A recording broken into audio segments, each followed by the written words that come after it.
Welcome to Go For Side Effects, everybody. I'm your host, Kevin Simon.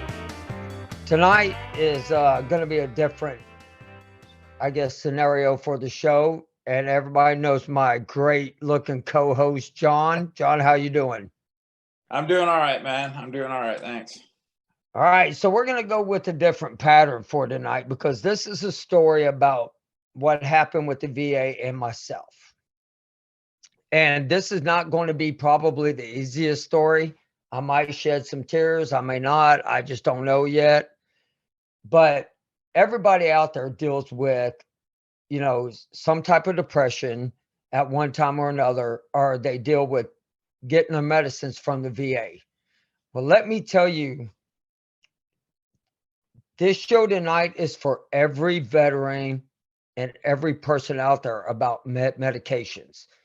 John, have you ever dealt with the VA and getting your prescriptions late or anything like that? Yep, absolutely. I just ran into that very problem within the last month. And because of a previous issue with the same problem, I got on my Healthy Vet, said, hey, here's the deal. I'm asking for my meds a little earlier. And it was explained to me that some meds come from one facility, and in my case, pain meds come from a different facility. And so I asked for them a little earlier because on the bottle it said order your meds 2 weeks prior. But I'm not saying my provider's this way. She's pretty good, and I got my meds in relatively short order. But when the date when you need to reorder them happens to fall on a weekend or holiday, whatever the case is, it's going to take you longer.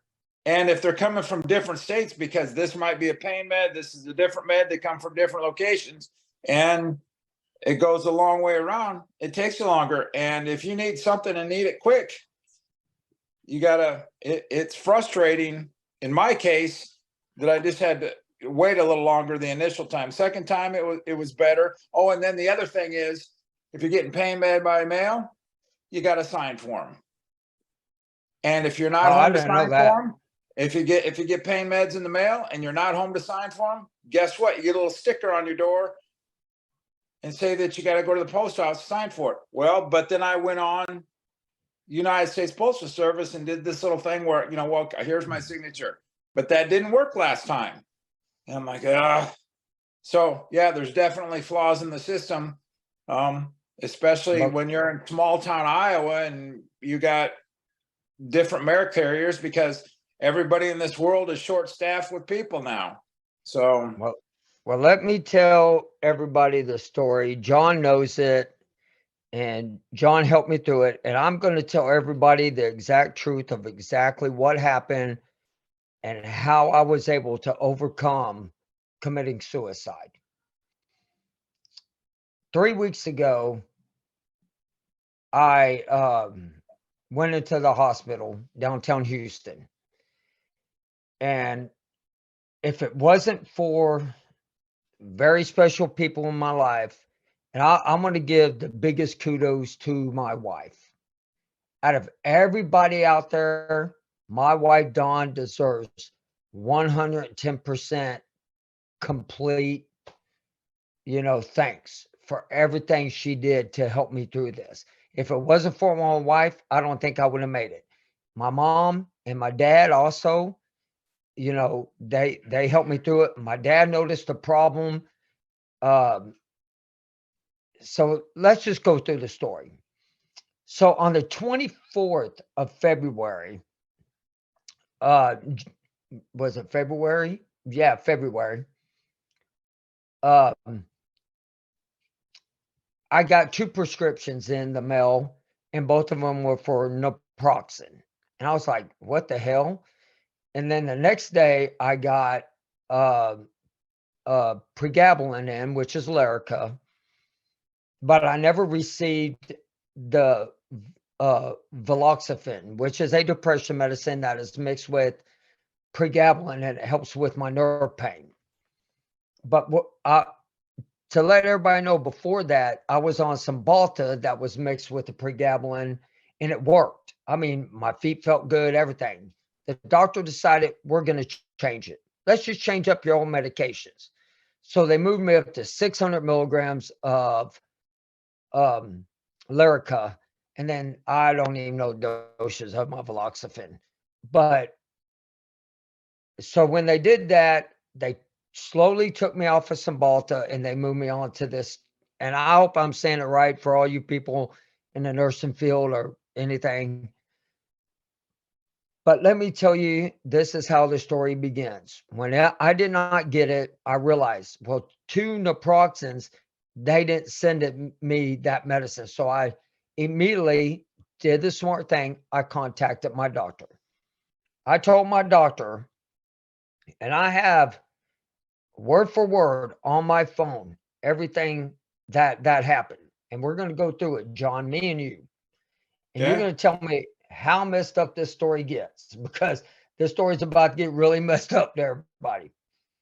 So I wrote, I'm not sure what happened. I received 2 naproxens, and I never received my venaflexin, well, however you say it.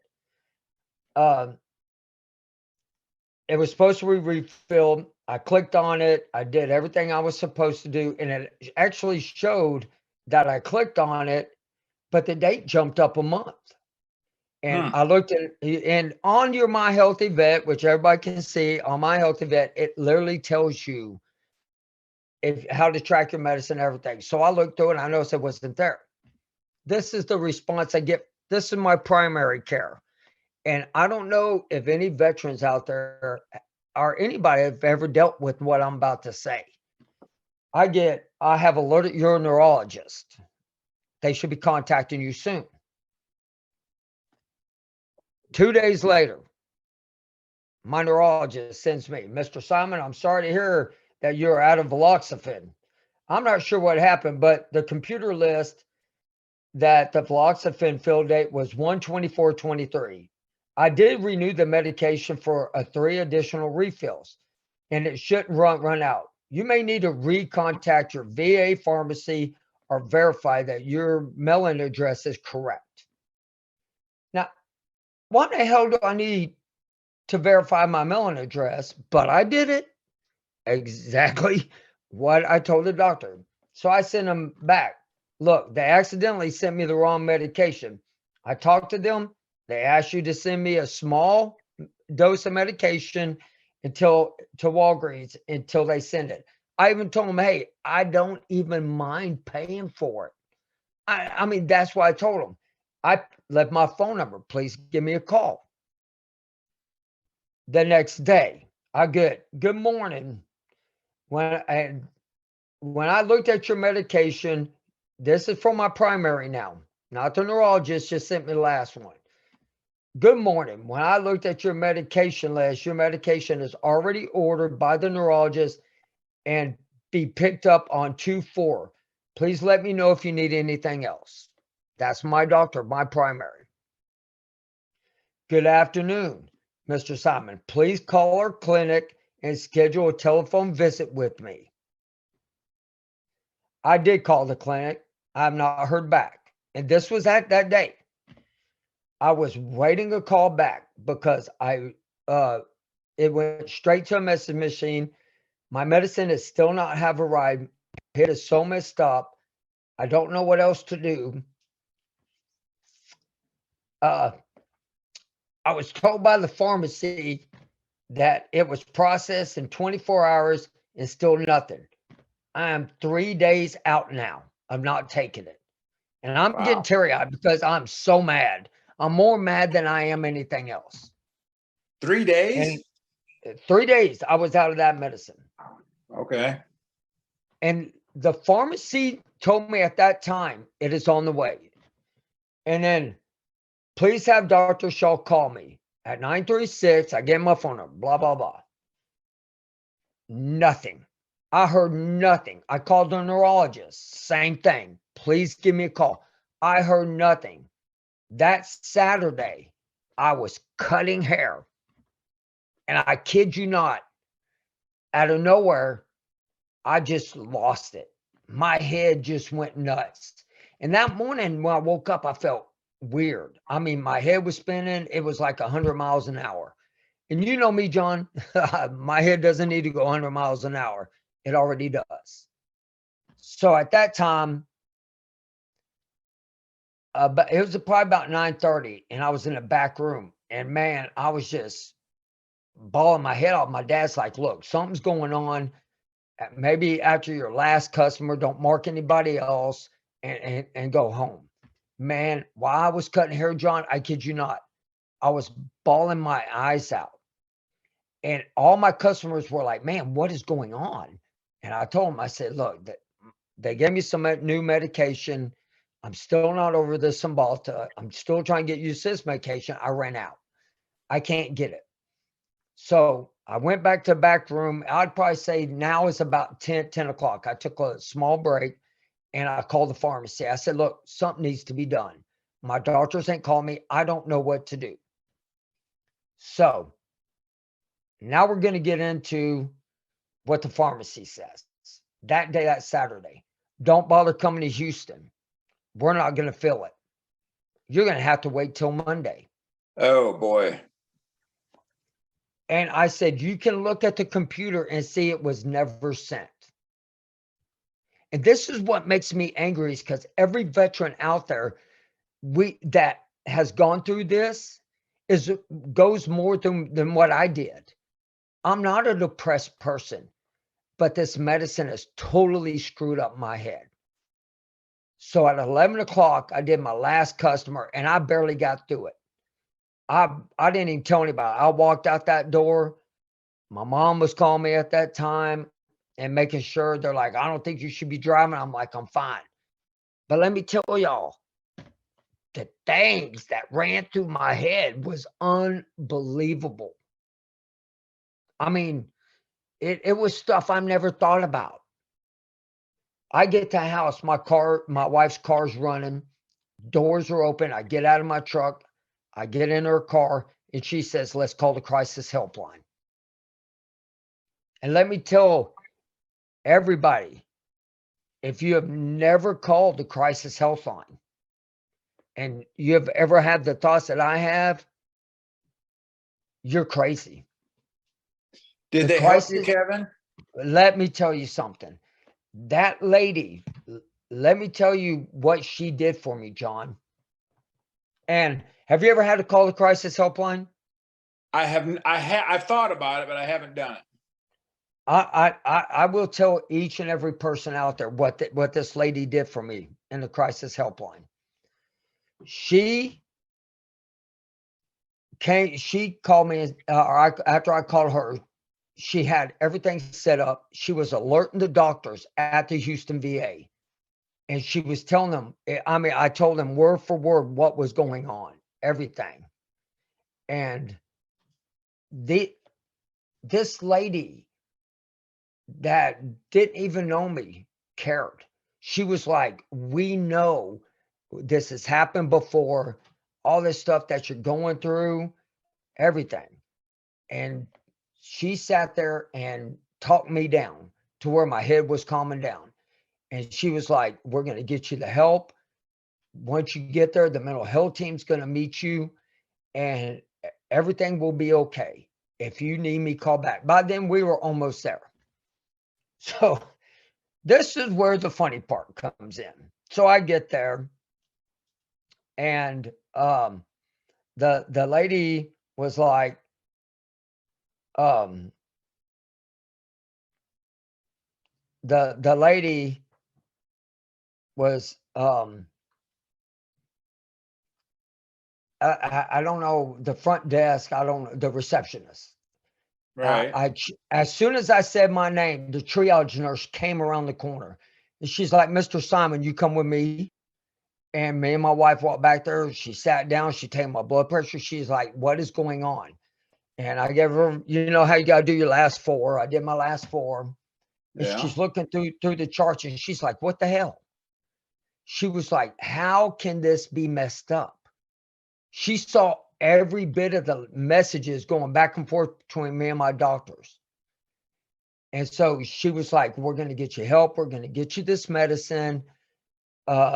But at that time, my head was so screwed. I didn't know what to do. Right. So we went and wait in a waiting room. The doctor, immediately the doctor called me back. When I told that triage nurse that I was told not to come up here by the pharmacy, I didn't know what the triage nurse was doing while that doctor was talking to me. But the doctor's like, well, I'll get you 3 pills and then you can deal with this on Monday. And the whole time, my wife is saying, don't get mad, don't get angry. It ain't their fault. I can see my wife about to freaking go off on these doctors. My wife's like, what are you talking about? 3 pills? What are y'all going to do for them now? That triage nurse came around that corner. She goes, bull. She said, the pharmacy's filling up the 30 pills now. You just walk down there. Do you know where that is? I said, yeah. And she goes, they're there. I don't know who called you. So apparently she ripped their ass. Well, good. She ripped their ass. So So when go ahead. No, I was just saying, back to when you made the phone call, did you have to wait long to talk to somebody in the crisis line? No, Okay, not good. one bit did I have to wait. Well, that's good. Okay. It, John, it was amazing. What they talked me down from was something that my wife was doing everything. And so that she could do. And Well, I know that go ahead. even when I before we were live tonight, we know each other well enough and know how we are physically and know that we're both generally pretty upbeat people. We're usually pretty sarcastic and joking towards one another. And we both, I'm not gonna, because mine's different than yours, but we both had issues. But I knew that tonight, even you coming on, your body hasn't reset completely, and I know you're on here because that's how you're built. You want to help other veterans and make sure the information out there. But I know that you're not all the way there, but you because again, back to how we're built, you're coming. One of the things that I've heard as you're talking, and I told you that I had to wait on meds, and I try and do this. Okay, so how do we try and make this not happen again? I take out when I get my prescription, whatever that is, especially if like for example, my nighttime, I get it and I take 1 or 2 pills out and I set it in an emergency emergency thing off to the side. So if I run into a situation like what you run into, Right. I'll have a backup, you know. But not everybody thinks about it and it doesn't always happen. But because of what you're experiencing, if that's an option, some providers might get a little worked up, like, well, we can't have you having extra stuff lay around. Well, laying around is kind of the providers want to protect themselves, but we are the ones that need, to know things. But everybody listening, this is going to be played on Thursday, and I hope everybody listens to what I'm about to tell them. If the VA doesn't send your medications and you call your doctors that don't help, call the crisis helpline.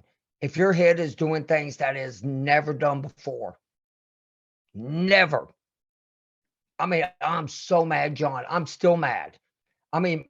But my head is so screwed up right now.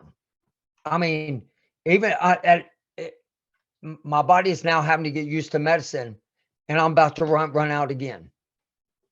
But I have a plan. My ass will be downtown Houston this Saturday before I run out, sitting in that ER going, somebody better fix this shit because I'm done. I'm not playing any more games. But let me tell you what I did.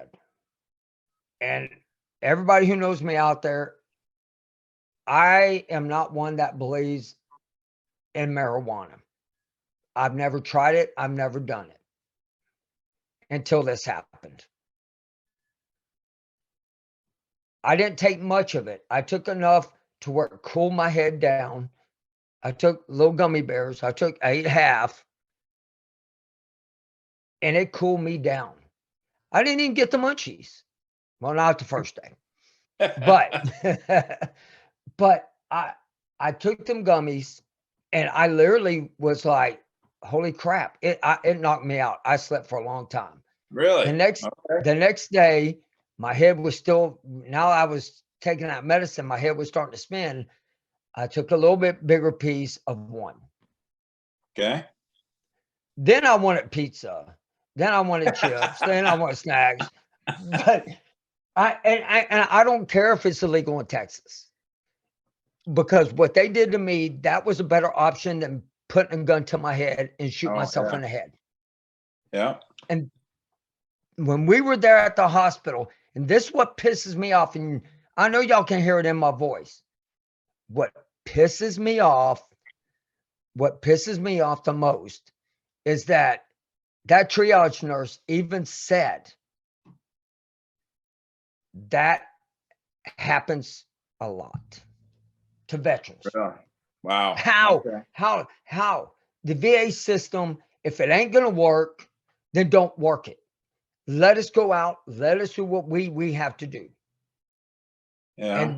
And that's why, I mean, this is the hardest thing, is somebody that can get online, talk about their problems and having depression over something he's never had depression about. I mean, Right. the thoughts were so intense. It was like it was enhanced of stuff that it was like, while I was driving my truck, I literally could tell you, I was ready to drive off, hit a tree, smack on for what they did. Hmm. And I mean, and John knows the frustration I have right now. And everybody, I'm sorry, I am emotional tonight about this, but I can't be the only one going through this. So how do we solve this problem? As a community of veterans, how do we solve this problem? Well, Well, I have a solution. okay. I want to start a petition, and it's going to be all about this shit.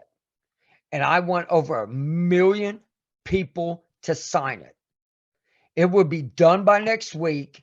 And I want 1 million people to sign that. If the VA can't get their head out of their ass and take care of their vets, but I'll put it in a more professional way, I'm just telling you my version of it in my head, then what needs to happen is get out of our way and let somebody else run the VA that can freaking run it properly. That's what needs to happen. And for anybody out there that has ever called the crisis hotline, you don't have to tell me. I'll tell you what I did do. The phone number I'm going to give everybody, all you have to do is dial 988 and then press 1. You can even text them at 838-255. I'm going to say it again, 988, then press 1. That number is important to everybody. Everybody out there that has a thought that they want to harm themselves or harm anybody else, but they don't mean to because it's in their head. I didn't want to harm anybody else. I just do it. I guarantee you, if I would have been 5 to 6 days, I don't know I don't know what I would have done. That's how messed up I was. But after 3 to 4 days after my head got straight, I called the crisis hotline again. I gave them my name. I gave them my last 4 digits of my social security. I told them that I called Saturday about 11:30 to 12 o'clock. And I wanted to personally thank the crisis hotline for saving my life. Hmm. That also needs to be done. We need to go ahead.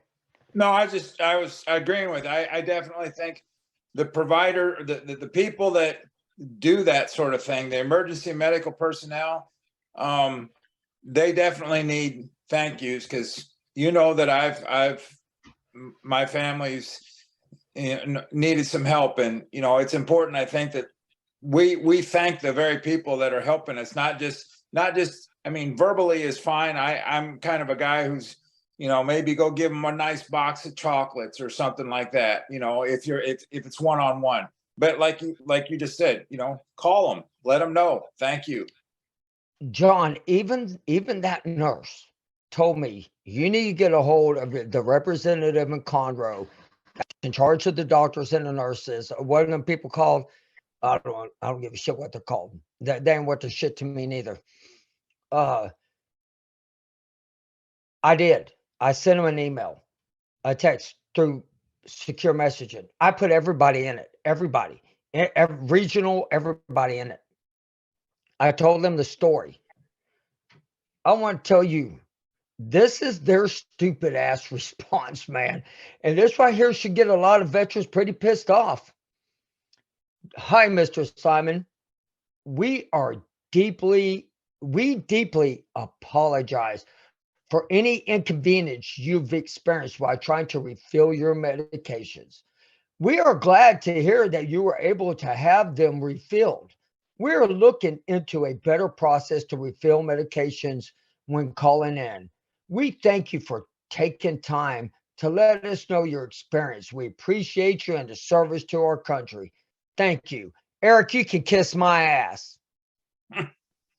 Yeah, that's just that sounds like they must have just a Patience. button they push. Yeah. Yeah. Eric can kiss my ass. They can all kiss my ass. Let me tell you something. Them doctors should have been put on notice.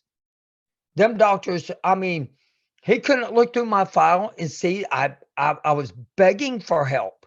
Begging. I was doing what I was supposed to do as a patient, as a human being. And I called the crisis hotline. I did everything I could so I wouldn't have a problem. And that's what I get. And then now I have a social worker. I have a social worker because they didn't do their damn job. I have to answer, Mr. Simon, do you have any guns in your house? I have butter knives. That's what I tell them. I say, well, I got butter knives. Nobody needs to know my damn business. Right. I didn't make my head screwed up. They did. And medication is a big deal for us. Yeah. And even for people who aren't in the military. This is why it's so important. This is what 22 a day is about.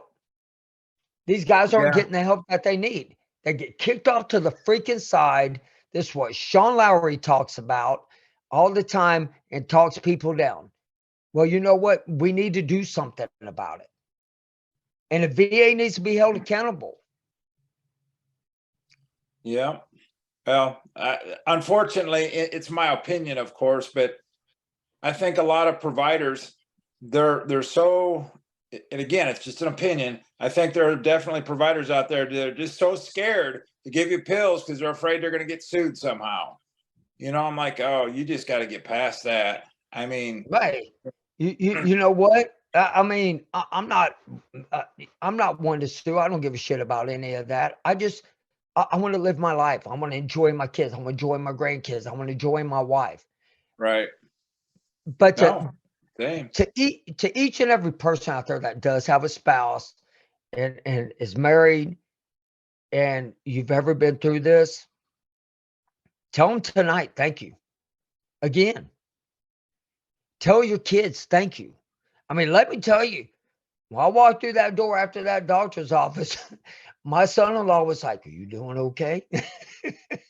And I mean, really, I didn't hear much from my kids at all. That way they were like, we're going to leave Dad alone.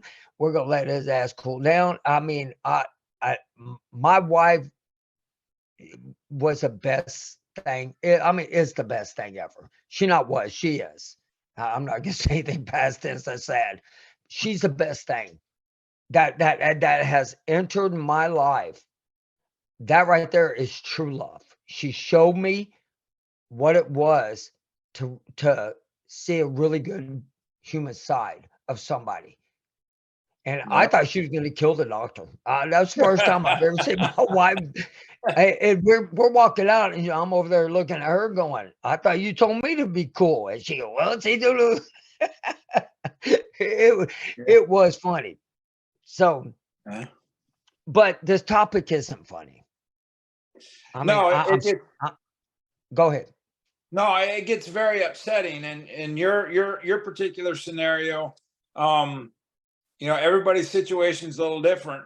And yes, things need to get changed. And although I mentioned, stick a couple back each month, okay, it's a suggestion. It's not a fix all. The situation from having to, get corrected. I'm really happy that you got a quick response from that person, because I don't know what the numbers are, but I'm going to guess you're one of the few that actually took a split second and called that number. I've never called. I've come close a couple of times, but if you're there in that dark place, a lot of Dude, people don't, you know. I couldn't stop crying. That's the one thing I didn't understand. And let me tell you, my wife said this. Out of all the years we've been married, she may have saw me cry a little bit for maybe twice out of our whole 21 years of marriage. Yeah. And that 1 to 2 days, that's all I did. That's all I did. And I telling you, you can hear it in my voice. I'm so angry right now. I'm so mad. And my eyes are red. I mean, I just don't know what to do anymore. I mean, I don't know how to fix this situation, but I'm going to try. Everybody, I promise you, you got my word. I'm going to try my best to try to get this fixed. If I got to go to Capitol Hill and go knock on his door, oh yeah, it's been Capitol Hill. I'm going to tell y'all about my senator, Ted Cruz. He can kiss my ass too. And Dan Crenshaw, congressman, he could kiss my ass too. I called them and they never called me back. I called twice. Twice I called them to tell them what was going on. I even told their one person that is in charge of the VA of Dan Crenshaw, never got a call back. So they can kiss my ass. Y'all want to wear these pins on your little shirts and your jackets that the American flag? You want to wear them with American flag? And you want to stand up there and say, we care about our veterans? That damn it, you better start caring, because you're about to get a very loud voice coming at your asses. I'm done. I'm fed up with them. It's time for us to straighten this shit up.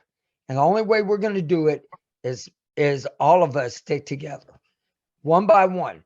I want to help one veteran at a time. I mean, as much as I can, everybody. I'm doing everything I can. If you need me, you know how to get a hold of me. But I can't say this enough. Thank you to the crisis line. Thank you to John. I want to thank, my mom and dad, and I especially want to thank my kids, and especially my wife, for what they did. They saved my life. And with that being said, I know this was a hard topic. I told everybody when I sent it out, this was a hard topic. But please, if any of y'all out there need help, call the crisis hotline. Reach out to me. Reach out to John. We will be there. And what I want to do is just say the number one more time. 988 and then press 1. Guys, it's right there on the screen. Right there. It can save your life. Well, John, you got any last words? No, I'm just really glad you did what you did, brother. I'm glad that, and I know that you're still struggling, but we'll get through it. This is I mean, this whole thing is to help other veterans, but it helps us too, and it helps us to understand, to try and get a better grasp on things. It doesn't come overnight. It doesn't come in a day or 2 days. it takes some time, and I'm just glad that things are working out. So, Yep. And for all y'all that have shitty doctors, ask to switch. That's, I mean, I don't know. I don't know how we curve this problem, but there's going to be a way. I'm telling you right now, because my ass is going to be barking really loud right now for after this. And I'm sorry for anybody that's ever gone through it. I am. But I want everybody to have a great night. And just remember, man, we're all there for you.